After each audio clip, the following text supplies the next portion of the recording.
And before Adonai here tonight. And Father, we thank you for the opportunity that we have to be here. We pray that your Ruach HaKodesh would allow us to understand Torah. And in understanding Torah, Father, in the life of Abraham, of David, the life of Yeshua and the apostles, that we could also understand and have the knowledge of not only chronology, but geography. In the name of Yeshua, amen. Well, tonight's class is going to be a little bit different than what we are usually accustomed to. And because tonight's class is going to be a geography class.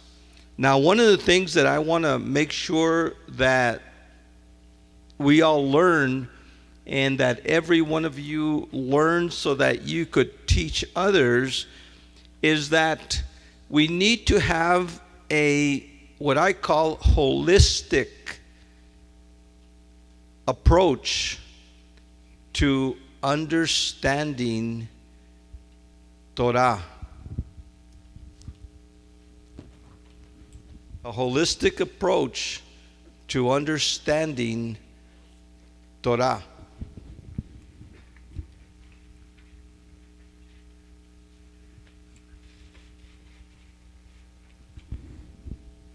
And we need to understand Torah and everything from Breshit, Genesis, to Revelation.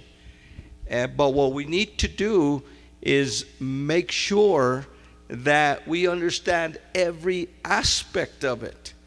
And one of the classes that you hardly ever see any place is a class on geography. And I love geography. And I taught geography at Trinity. I taught geography and the geography of Jerusalem and the geography of the Holy Land. And so I love teaching geography. So tonight we're going to take, if we want to understand Yeshua, we also need to understand the land that he lived in. The land that he lived in. And so tonight we're going to be looking at some maps. And the first map that I want to introduce you to is this is a satellite map of the land of Israel. This is a satellite map of the land of Israel. And the land of Israel is like our land of New Mexico, made up of mountains and valleys and rivers, lakes. And so here in New Mexico we have the Rocky Mountains, and we have desert areas. So let's go into the different aspects of the land of Israel. First of all, on the west of Israel is the Mediterranean Sea. Every time in your scriptures it talks about the Great Sea. Anytime they talk about the Great Sea, they're talking about the Mediterranean Sea, what we know today as the Mediterranean Sea. And then the first area that we have is the coastal area. Now notice that the coastal area, especially down here, is very green. And over here it's about 8 miles, 10 miles wide. And over here the coastal area is only 1 or 2 miles wide. And this is the coastal area. From north to south, you have the coastal area.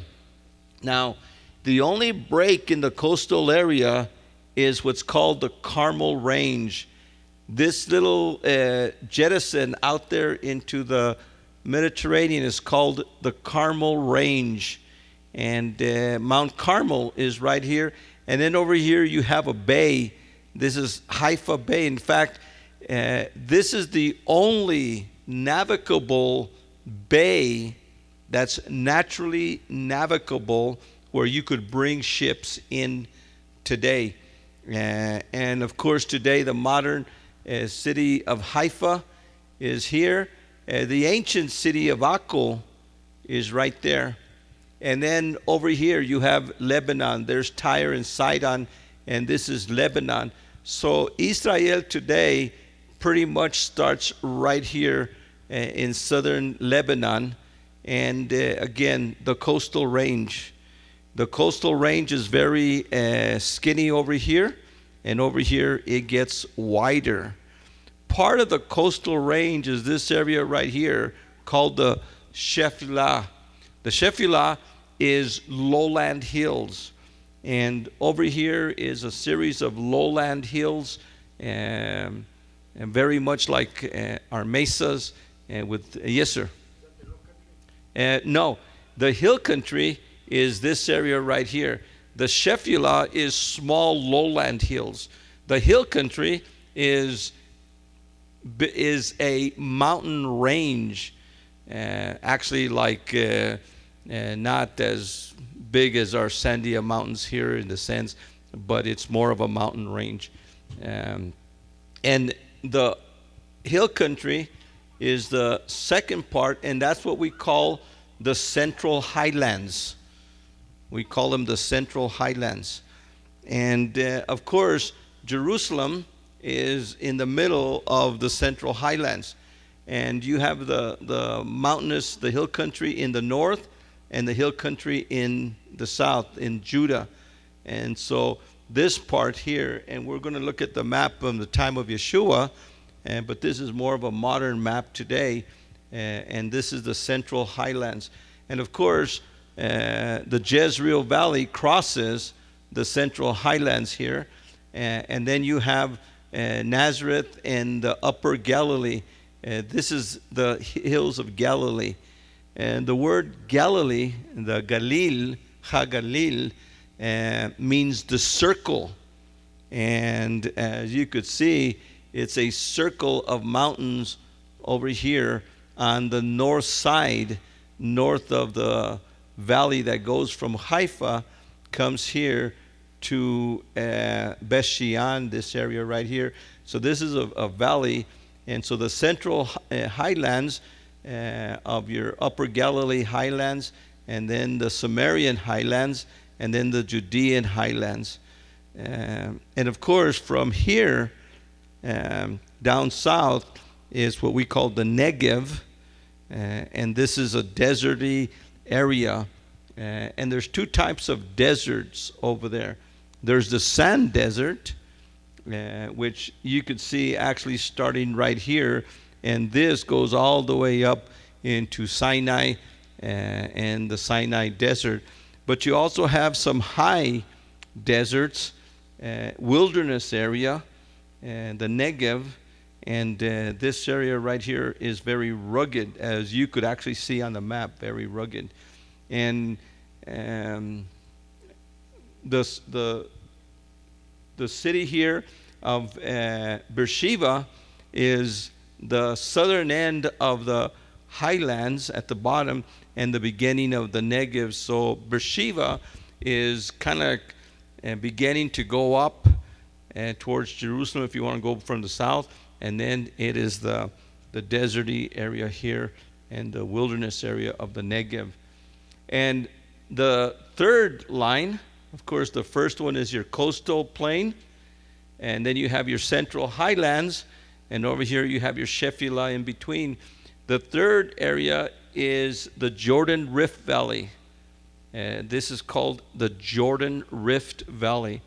The rift actually starts way up here and goes all the way to Africa, all the way through the sea and into Central Africa.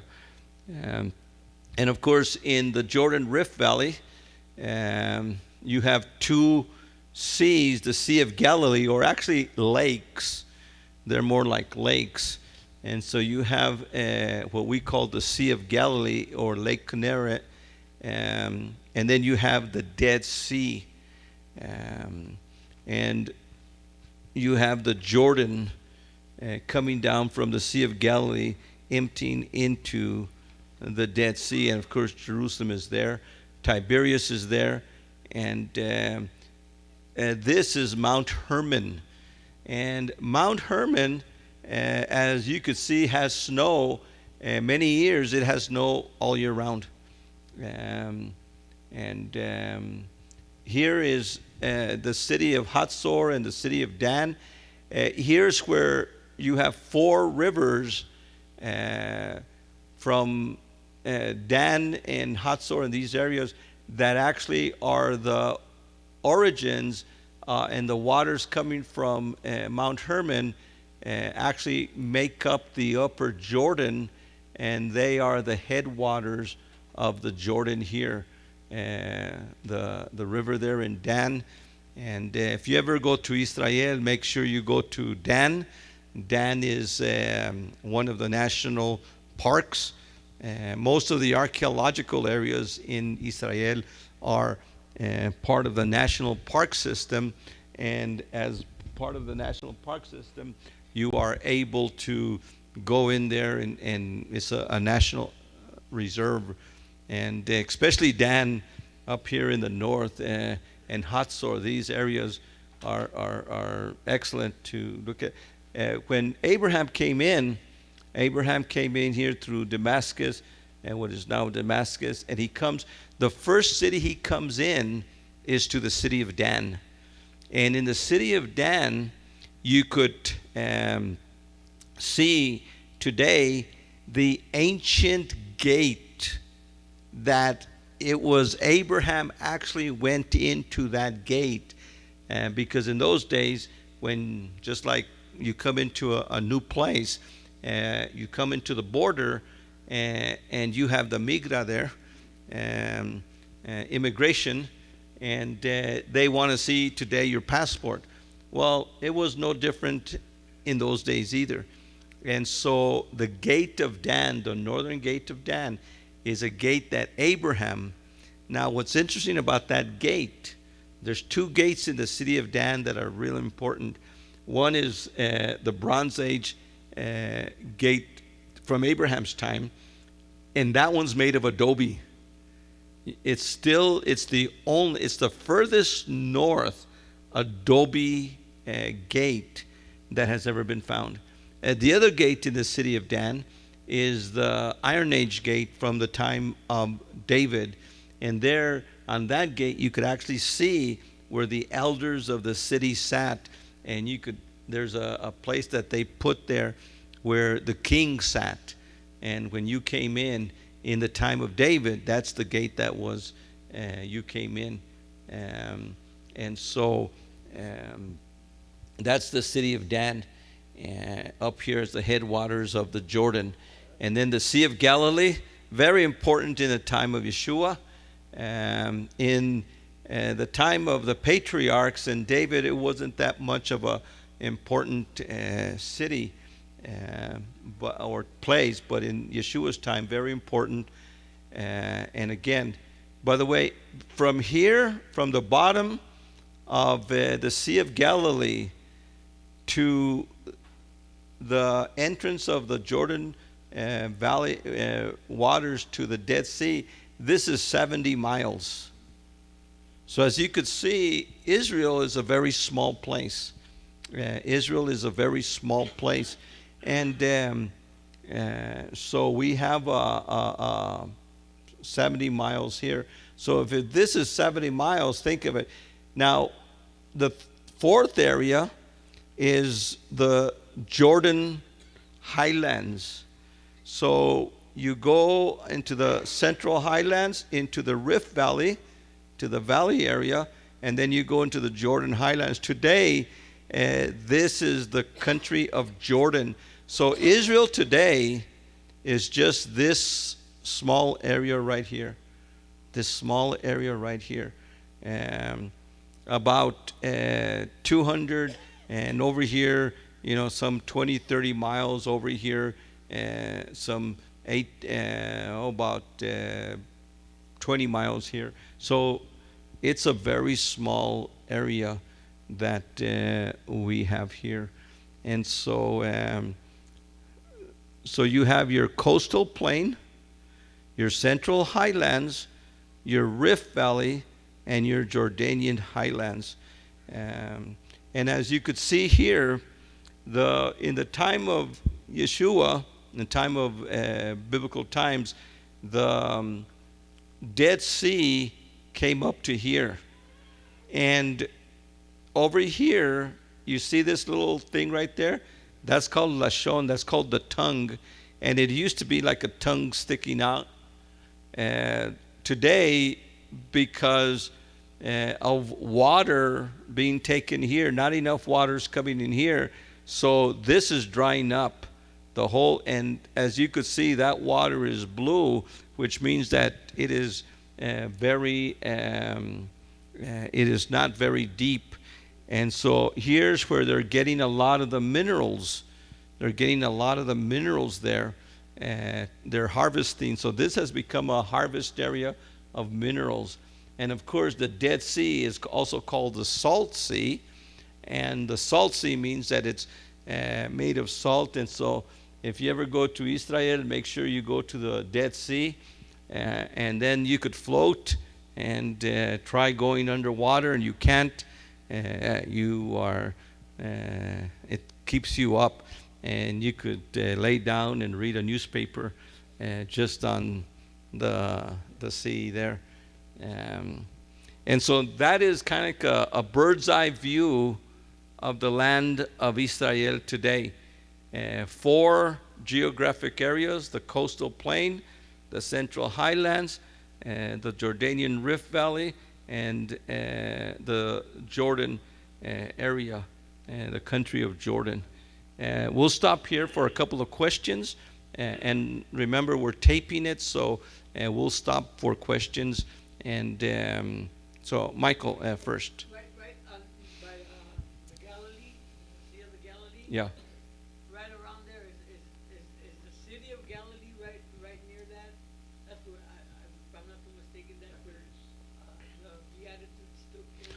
Oh, there actually is no city of Galilee, but yeah, the Beatitudes took place this area right here, and this is Mount Arbella. Here's the city of Tiberias, and right here is a mountain called Mount Arbella, and that's where the Beatitudes and the Great Commission took place. If we go to this map over here, you see the Sea of Galilee here. Here is Tiberias. Here's Magdala, where Mary of Magdalene was from. And so right here is Mount Arbella today. That day that we went, there, you could actually see the sea from the top of that cliff that we were at. Exactly. From the top of the cliff here, you could see the Sea of Galilee right here. Yeah. Yes, sir. Okay, Gaza this is the Gaza Strip. Now notice these sandy areas. The waters from the Nile go north and deposit sand over here. And here is the city of Ashkelon. And so this is called the Gaza Strip right here. And so here is the Gaza. The city of Emmaus is right here. From Jerusalem, you go down the slope and you will see the city of Emmaus right there, and where the 2 disciples were walking in the time of Yeshua. And in fact, at any of the questions besides, and like that, we could actually go into this map. And if you have any questions of Yeshua, we could actually go to this map. Any other questions or comments on this map? Okay, in the time of Yeshua, and this is a map in the time of Yeshua, but it's the makers of the map. I'm really upset because they don't know, they might know their geography, but they don't know their chronology. And the reason they don't know the chronology, it says Palestine in the time of Jesus. Oops. Oops. There was no Palestine in the time of Jesus. Palestine, the name Palestine, was given to the land of Israel in the year 135 after Yeshua. So it was given by a Roman king, King Hadrian, the Caesar, and he called it Palestine because before, in the time of Abraham and David and all this time, the Philistines were in this area. Ashkelon and this whole area was the Philistines. And if you remember, the Philistines were the enemies of Israel. And so because they were their enemies and the Jews had rebelled against Rome and been put down, when Hadrian saw that the Jews were rebelling again in the 130s, he totally wiped them out, and he changed the name of Jerusalem and the whole land, and he called the whole land Palestina.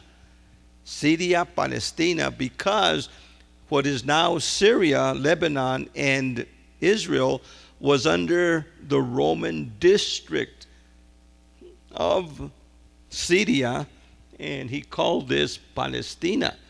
So these people today, that they even, I heard one Christian teacher say, and again, I'll use the word he used. He says, Jesus was a Palestinian. No, he wasn't. And there was no Palestine in the time of Yeshua. Now, from 135 to 1940, anyone that was born there would be called Palestinian. In fact, the Jews that were born in what is now Israel were called Palestinian Jews. There was Palestinian Arabs and Palestinian Jews for the last 2,000 years until 1940. Well, in 1940, when Israel became a nation, then anyone born, whether they were Jewish or Arab, would be Israeli. So today you have Israeli Jews and Israeli Arabs. And again, the Israeli Arabs could be Christian or Muslim, because there's a lot of Christian Arabs and a lot of Muslim Arabs, but they would still be Israelis if they were born in Israel. Palestine today is a political entity begun by Yasser Arafat. There is no such thing as a Palestinian race. There is no such thing as a Palestinian race. Most people that call themselves Palestinian today and what they know as Palestine today, they're actually Jordanians.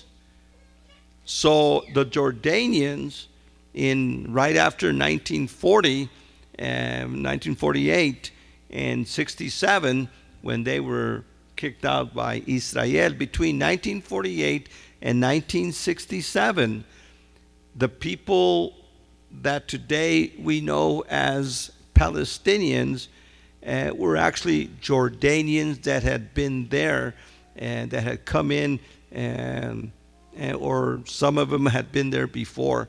And so there is no such a state of Palestine. There is only Israel. Now, this is Israel in the time of Yeshua. And it was divided into several districts by the Romans. And the top district in the land was Galilee. This green area is called Galilee. And the whole of Israel was given to be ruled by Herod the Great. Herod the Great ruled for the Romans the whole land of Israel. But when Herod the Great died, the land of, we call Israel, was divided into several districts.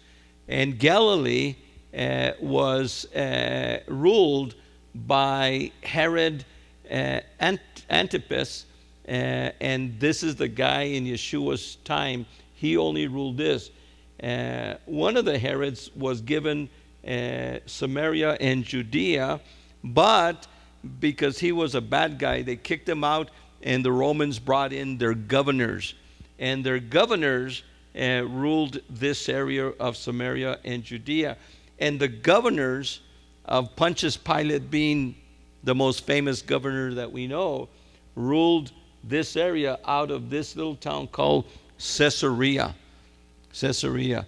If you go to Israel, you will definitely go to Caesarea.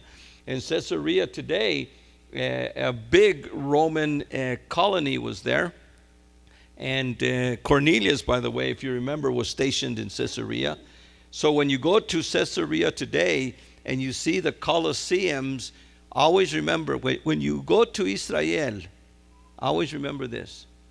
As you're going through these places, look on the side of your eye. You might catch a hold of Paul or Cornelius because they walked those areas. And so the bigger area was known as Judea and Samaria. Samaria was the upper area, and Judea was the lower area of this land. Of course, the Samaritans were very big in the time of Yeshua, and the Samaritans were a mixture of people from Babylon and other countries that the Assyrians had captured and brought here and intermarried them with the Jews, with the Israelites from the 10 tribes. So Samaritans are half 10 tribe people from the mixed 10 tribes, and also from other countries that were brought in. So here is Galilee. Now, the easiest way today, we would say as a crow flies, say you want to go from Nazareth here and you want to go to Jerusalem. Well, you just follow the old road that Abraham and Jacob and everybody took, and that's the easiest way. But in Yeshua's time, because the Samaritans were there, what the Jews would do is, say you were in Nazareth and you wanted to go to Jerusalem, you would come down to Nazareth and you would come down the Jezreel Valley, cross the Jordan River.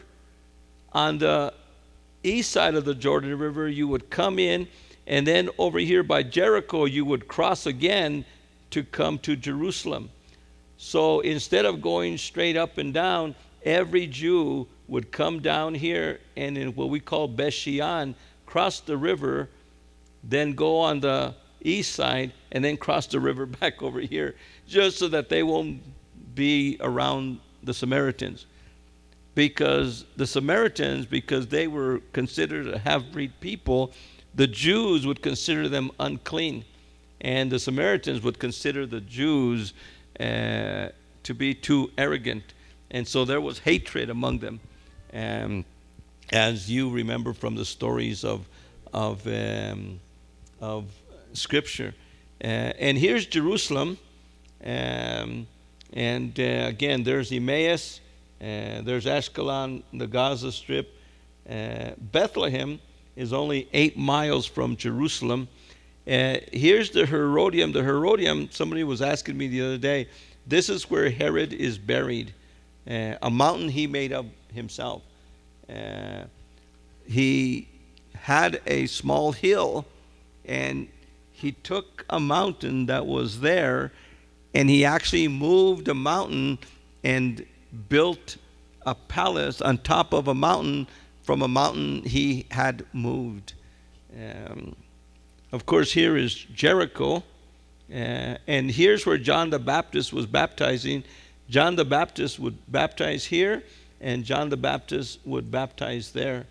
Now, when you go to Israel today, one of the places that many people take you is to a site over here, and they have a little lucrative business of baptizing people. They're professional baptizers. They'll even rent you the clothes to get baptized in. And so it's a tourist trap right there to baptize. It's a nice little area to go just to see the Jordan River and the Jordan Valley there.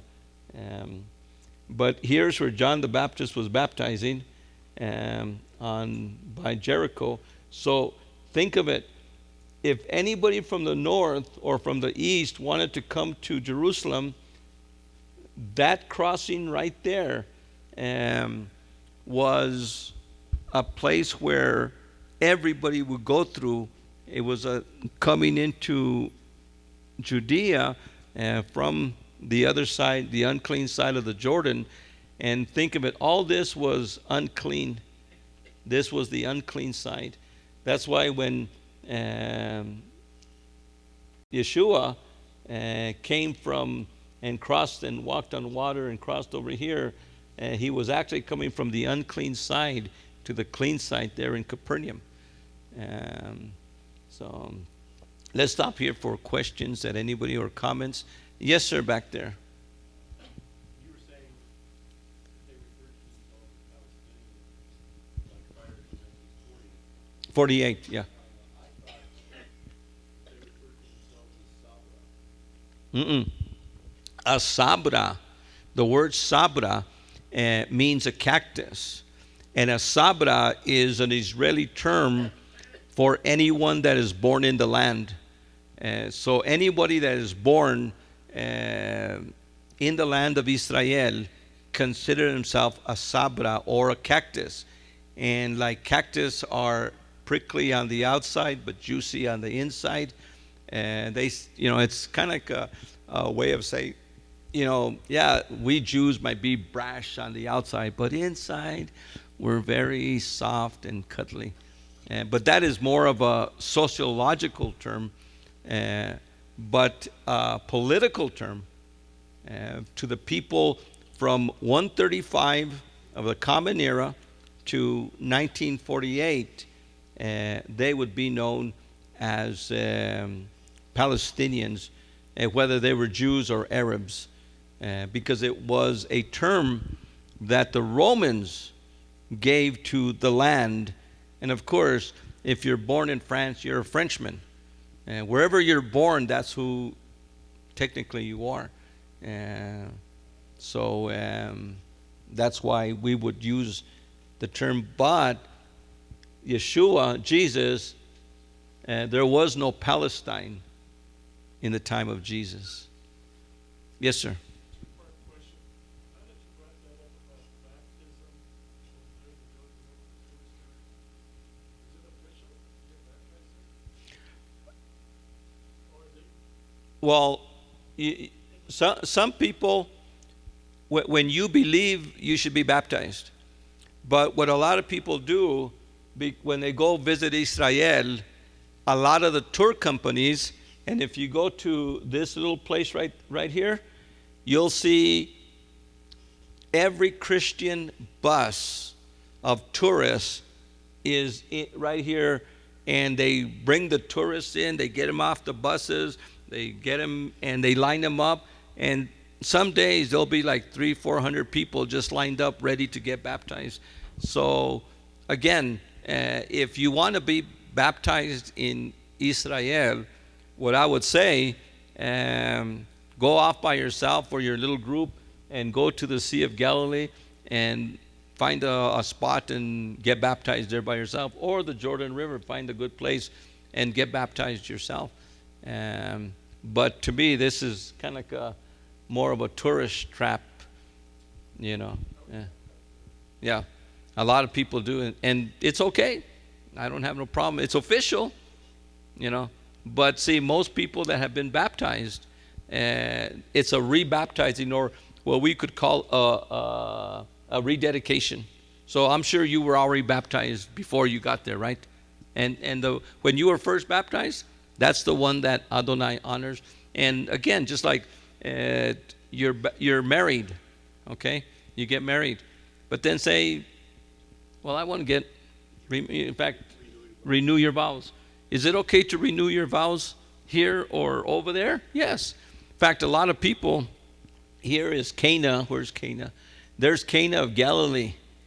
And a lot of people, one of the couples that we took one time wanted to do their vows in Cana. Is it okay to do your vows in Cana? Of course. They let you go into the actual church that they say is where the banquet took place, and they let anybody do their vows. In fact, what I did in Cana, don't tell nobody, okay? Don't tell nobody. But there was a guy there, and he says, shh, come over here. He says, I still have it at home. I could actually bring it and show it to you. Maybe one of these days I'll show it to you. Okay. He says, I have a little bottle here of wine with wine left over from when Yeshua multiplied the wine. You want to buy it? And I said, of course. So I bought it. So I have a bottle of wine. Now, I was all excited, right? All excited. About 3-4 years later, I went up again. And this time I was kind of walking, just went to a walk with myself. So I went around, and all of a sudden, I found these guys. And they were getting the little bottles of wine, and they were taking off the company name, the labels, and they were putting their own labels on them. Hey, you want to buy? So when you go to Israel, always remember this. You'll find a lot of people saying, hey, I got some wine from Cana. I got this, I got that. Or especially with antiquities. Be careful with antiquities. Sometimes they'll say, oh, you know what? I have this pot is 2,000 years old. And, it's just made, last week.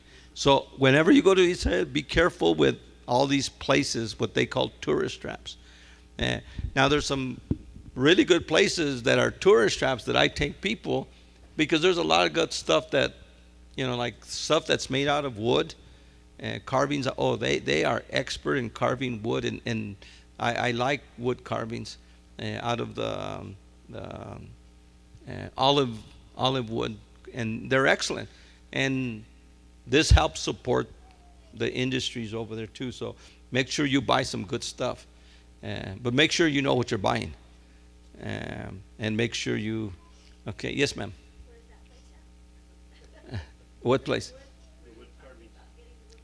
Oh, if you go in Jerusalem, when you go to Jerusalem and you go to the old city, you'll find all kinds of places like that.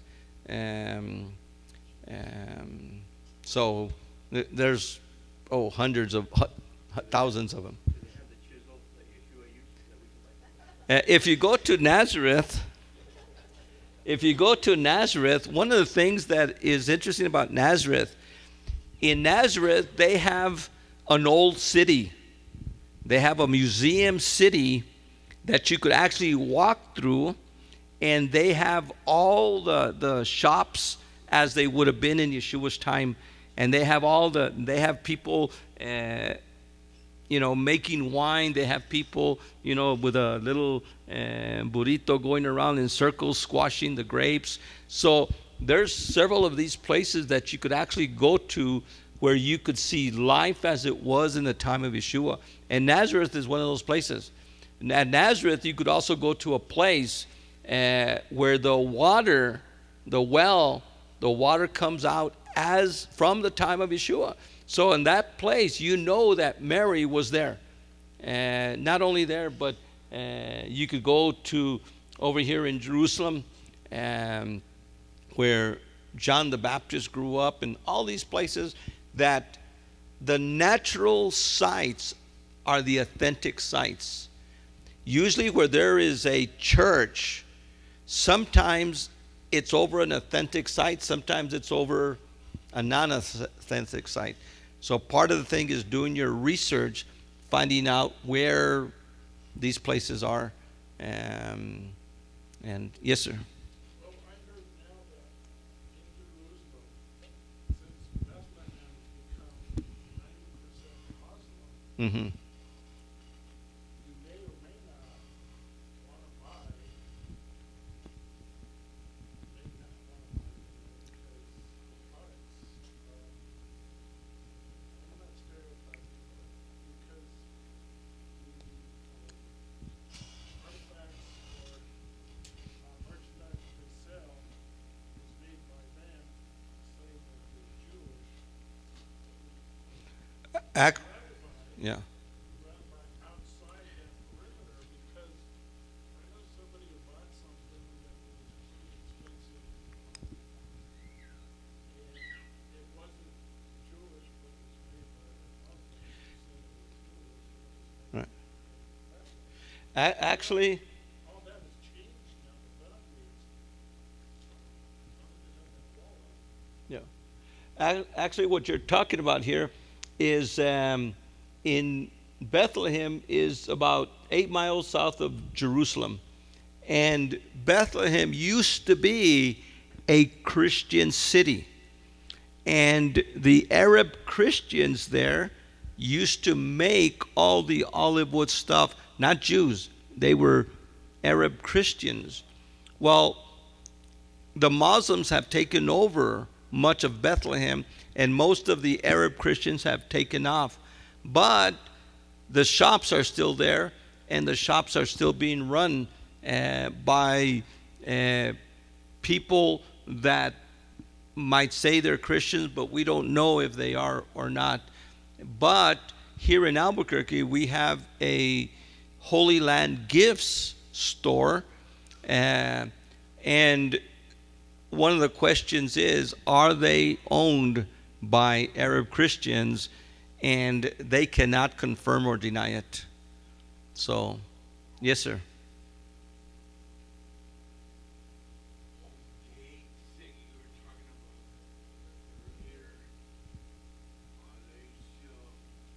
Yeah, the gates are still there. The archaeologists have, and our team worked there in Dan, and we've studied in Dan several times, and I've taught in Dan several times,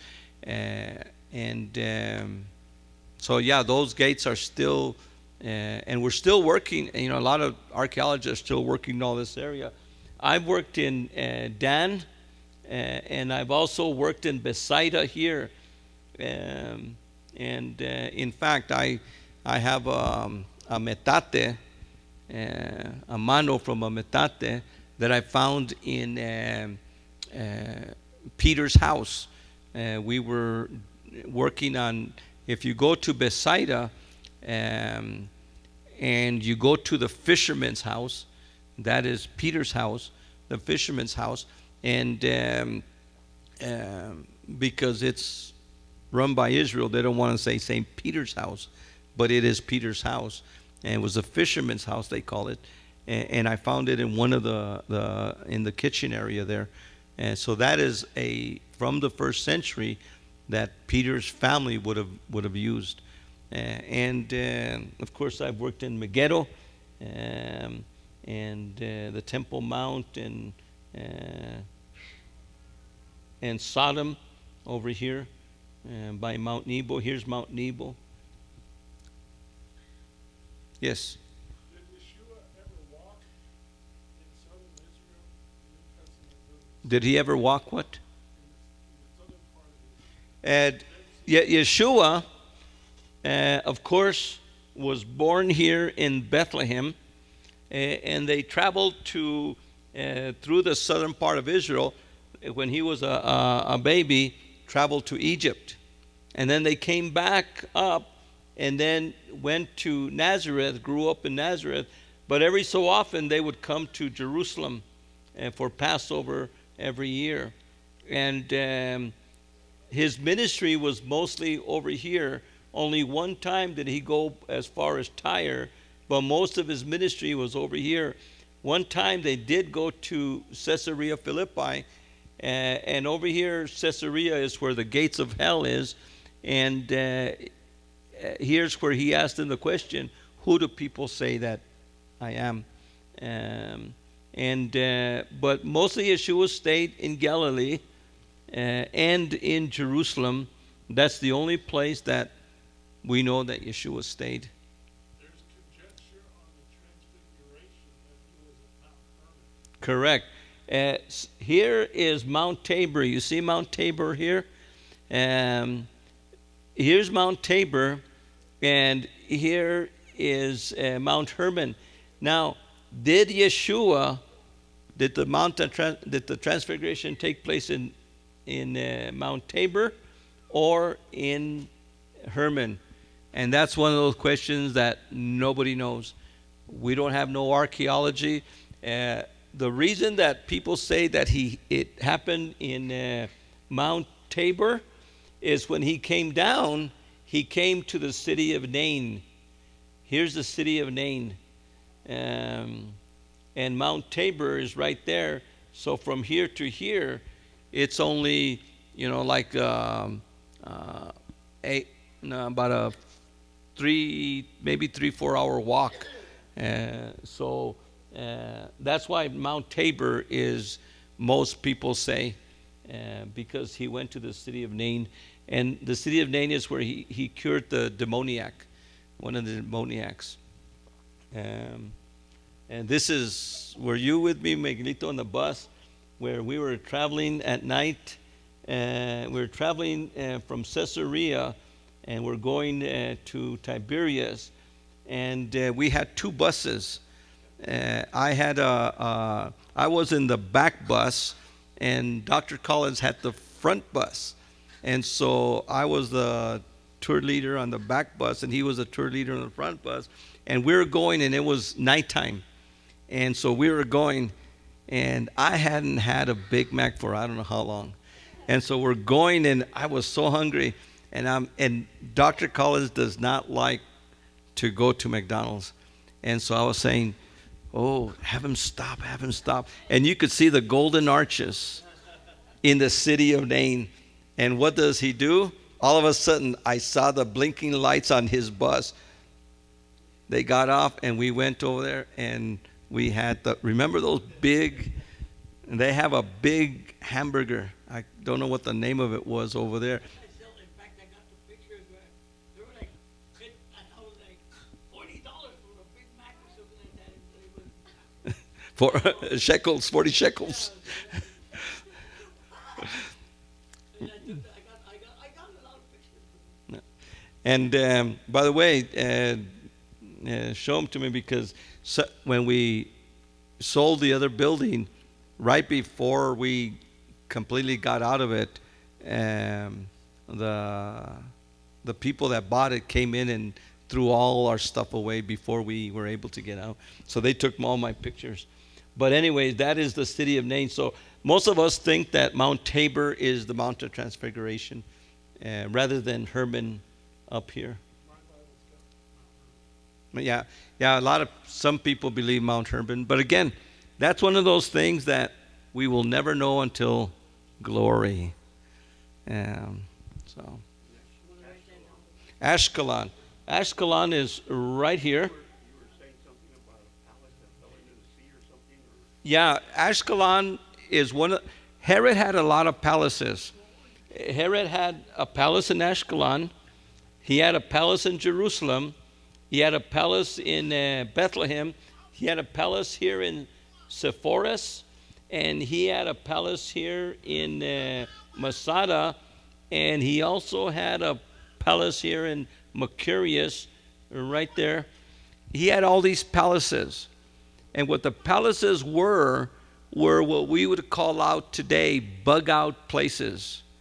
In case he was ever attacked, he would always have a palace, and every one of these palaces was a stronghold, and they had water and food.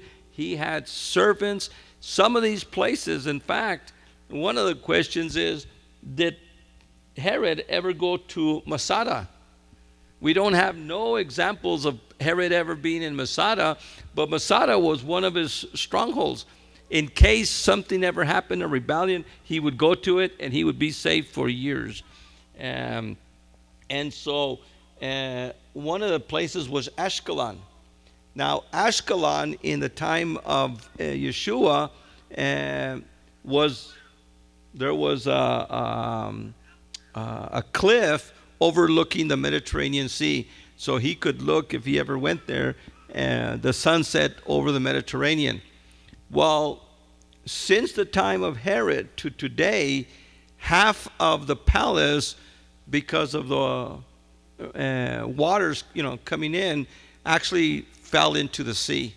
So most of the palace, if you walk on the sea there in Ashkelon, you will still be able to find the floor and the walls of marble of Herod all over the sea there. And you could actually pick them up and bring them home. And after 2,000 years, all the corners are rounded. So you could see from the ebb and flow of the waves. And you could actually, if you would have some scuba gear or snorkel or something like that, be able to kind of snorkel, 5-10 feet there. And who knows, there might be a coin or a sword or some stuff like that might be, gone by now. But these rocks are still there. You might find pottery. And always when you go to Israel, always be looking. Always be looking. Because especially in spring, if you ever go to Israel, in spring is one of the best times to go, because the rains had come. And most of the places, after the rains come, the rains actually take a little bit of dirt, and sometimes you find some good stuff there. At this time, the rains are going to be starting to come, and so it's important for us to look at that also. But always be looking around, because you might find, and tourists sometimes find some of the best things. Some little kid finds a gold ring, or it was a lady I think was just looking around where we had worked for I don't know how long, and they find a little bell of the high priest, just like that, just looking around. And so just be looking around for pottery. And when you go to Israel and find pottery, always remember, you always get the lips, or if you find handles, sometimes you'll find handles, you'll find the lips, the bases. They're all over the place. And so make sure you take a bag. And what I tell people, take little baggies and a marker, permanent marker. And when you find something, put it in the baggie and put found in Tiberias, or found in Masada, found in this and found in that. And you put it so that and when you bring it back, hey, look what I found. You might find a coin, you might find an arrowhead, you might find all over the place. They're all over the place.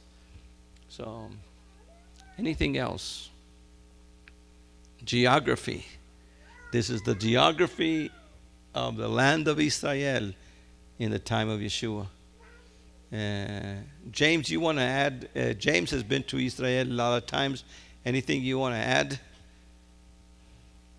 far as pottery, always look for writing. If you can find writing. Oh man, yeah. If you could find pottery with writing, an astrakhan, oh man, that would be so good. Yeah. They won't take it away from you? And I don't know since laws change every year, I don't know what the laws are today. But when we worked as archaeology, because we had a license, there was stuff that we were allowed to bring, stuff that we weren't allowed to bring. Like I was working in Peter's house over here in Bethsaida, and I was digging, and if you go to over here, you see where it says Gennesaret? Here at Gennesaret, there is used to be, it's called Nov Guinnessar. Nov Guinnessar. And there used to be, that used to be a kibbutz. But today, it's they have hotels and they have a museum. And in that museum, they have the Jesus boat, what's called the Jesus boat. And we worked with that Jesus boat when they were putting it into a silicone. They had just found it, and it was in a silicone in one of the offices that we were using there. And I was digging here in Bethsaida, and Nov Guinnessar was where our office was, but in Bethsaida, I was digging, and all of a sudden my trawl hit something. It hit something. So I started digging around it, and I found this like a metal thing about this long sticking out. And I did what I was supposed to do, which today I wish I wouldn't have done it, but I did what I was supposed to do. I called the chief archaeologist, an Israeli from the Antiquities Authority, a gentleman by the name of Pinchas. And Pinchas, like the guy in Torah.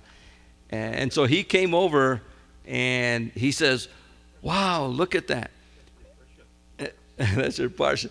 And so Pinchas got it with his hand and says, do you know what that is? And what it was a needle to mend fishing nets. And so because he was with the archaeologist, I couldn't bring it. So today, if you go to the Nov Guinnessar Museum where the Jesus boat is at, look at the Bethsaida section, and my needle is there. The needle that I found is there at the museum. They're in Nov Guinnessar. Did they put your name on it? No, they don't put names like that. But you know, if I would have probably the little thing like that, well, I should make a big sign bigger than all this, and so you guys could take it and put it, you know, found by. But yeah, so and they will let you bring some stuff back, but sometimes what are you bringing all that junk for? Well, to them it's junk, you know, because they see it all the time. But to us, it's not junk. That's, you know, that's a treasure for us. So, anything else on the geography of Israel at the time of Yeshua or in the present time? Yes. Galilee means the circle. When it says Galilee of the nations, the circle of the nations, because in the time of Yeshua, a lot of people from the nations had come here, from the Romans and Greeks had made this part of their. So this is a circle of mountains, and it really is like a circle. So Galilee. And in Hebrew, it's Hagalil, the Galil. And the Sea of Galilee actually is Lake Kinneret, because the word Kinneret is a harp. So they say it looks like a harp. So it's actually called Lake Kinneret. And How do you pronounce it without the G? That's how you spell my name without the G in it. Lily, yeah. Yeah, Lily. Galilee. Yeah. Yeah. Yeah. Galil. Alil. Yeah. Yeah. There's Magdala, Capernaum, Chorazin, all these places. If you'll go to Capernaum, and in Capernaum there is the synagogue from Yeshua's time. Now the synagogue that is there today, we call it the White Synagogue. But if you go to the north side of the synagogue, at the corner, you'll see the foundation is black, and we call that the black synagogue. All the buildings before, from Yeshua's time, were all black, and they were all made of black basalt. But because of war and earthquakes and stuff like that, most of those buildings were thrown down, and they started making the buildings out of white limestone. But you could still see where, when you go into that, the rocks at the bottom, the foundation, you could say Yeshua actually stood in this place, because the foundation is from Yeshua's time. And the sides of the building were from right after he died. Yes, sir. Regarding that synagogue, the presence of the Holy Spirit is powerful there. I don't know if you have any experiences where the presence of Yeshua was just overwhelming over there in the synagogues where we really had any of that. That synagogue is very important to us because, and the presence there,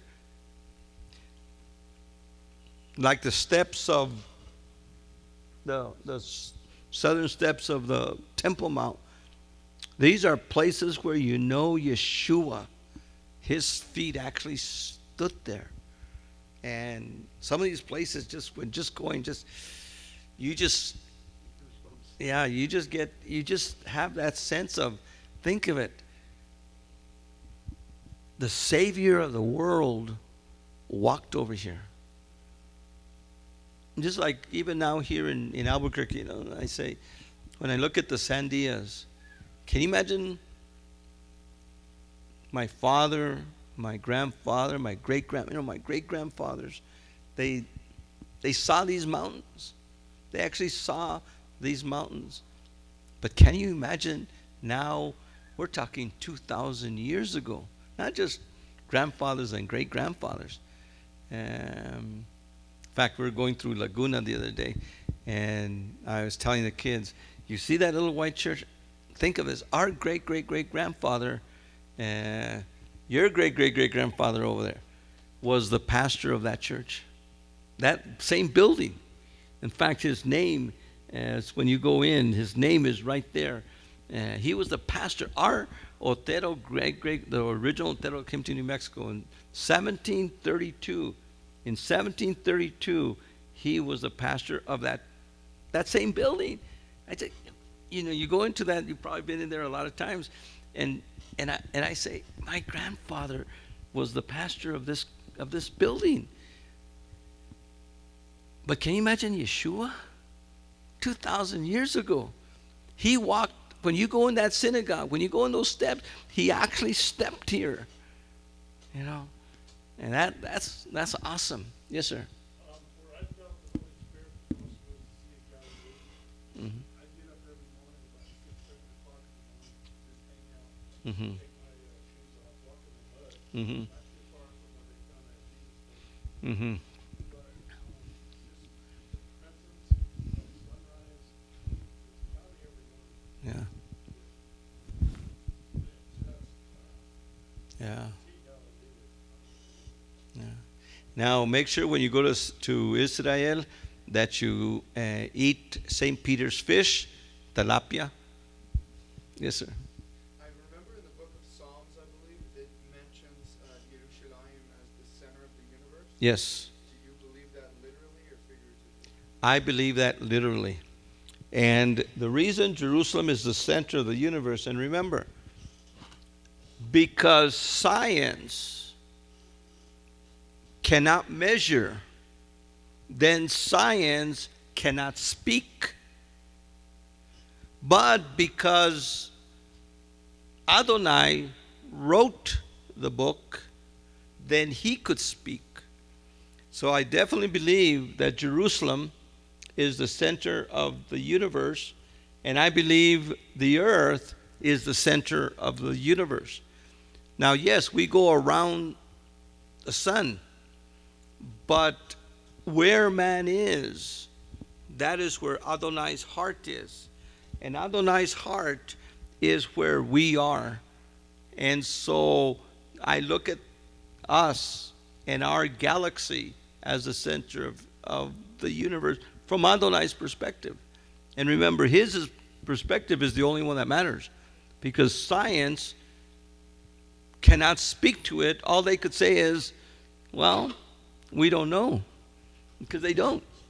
So I definitely believe that from Adonai's perspective, because he wrote the book, that Jerusalem, and not only Jerusalem, but Mount Moriah and this area right there where the Holy of Holies is. In fact, we believe that that's where the Garden of Eden is, in Jerusalem. What's interesting about Jerusalem, in fact, can you put the map of Jerusalem? And we have a map of Jerusalem, and we'll just finish off tonight with Jerusalem. Would you have to know the latitude of You know what? I do not know the latitude and longitude of Jerusalem.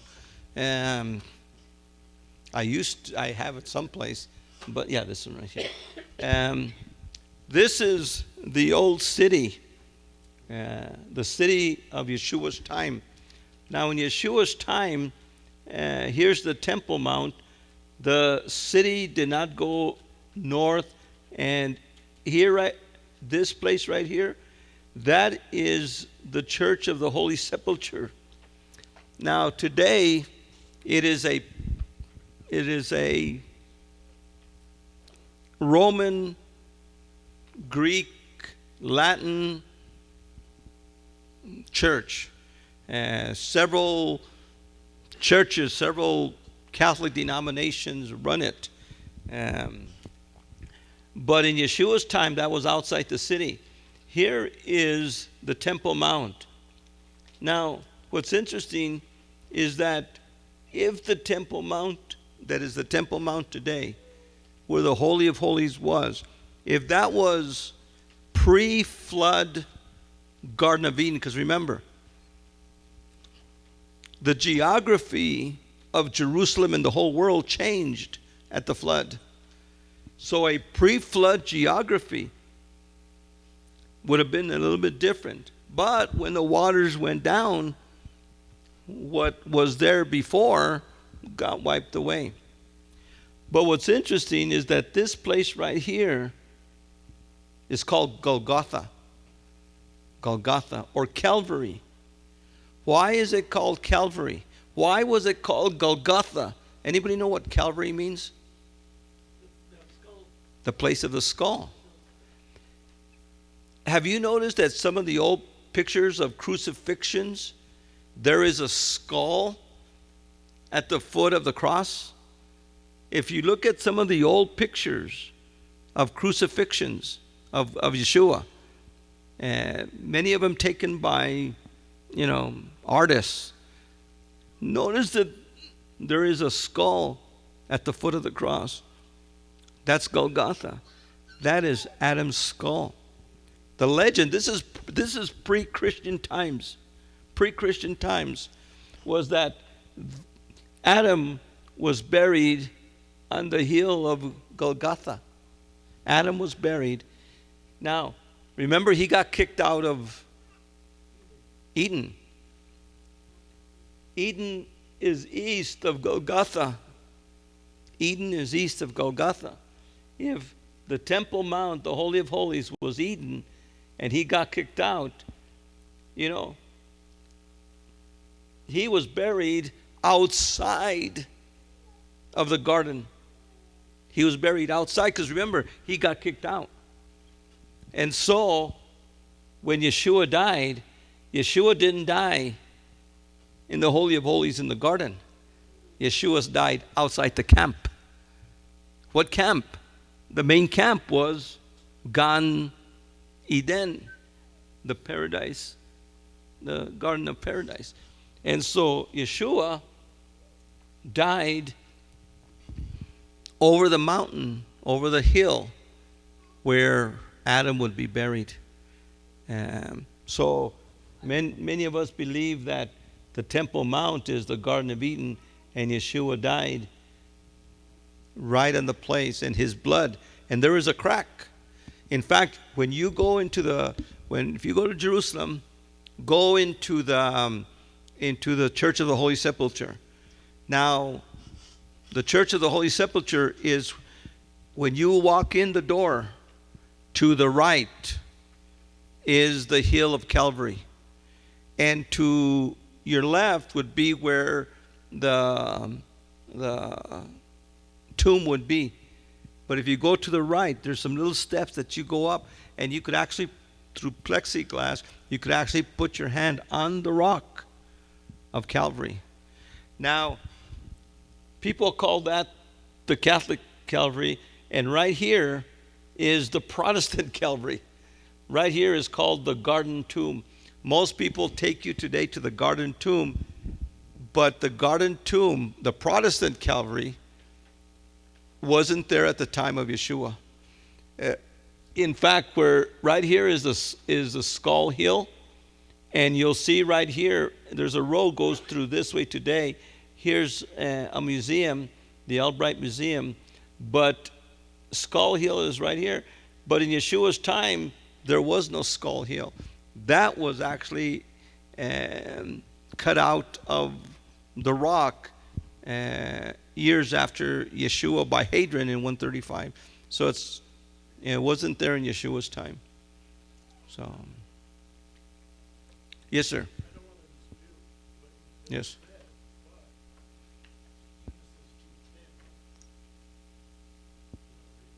What does Genesis 2:10 say? a river, water in the garden flowed from Eden.